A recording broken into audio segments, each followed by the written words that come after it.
cut the meat, fry the meat. We have this tomato. Oh, we go back. Tomato, and then we have this onion. I will fry this onion. So that's the onion. I fry the onion. So we have carrots, my potato from my garden, and I have garlic here. I will fry this first.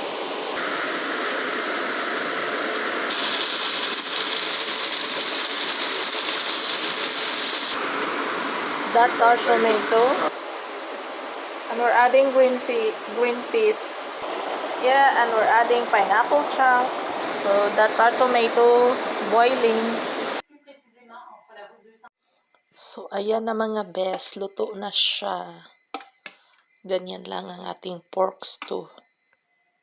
Ayan, bon appetit. Yung purple na patatas naging namutla. Bon appetit sa ating pork stew.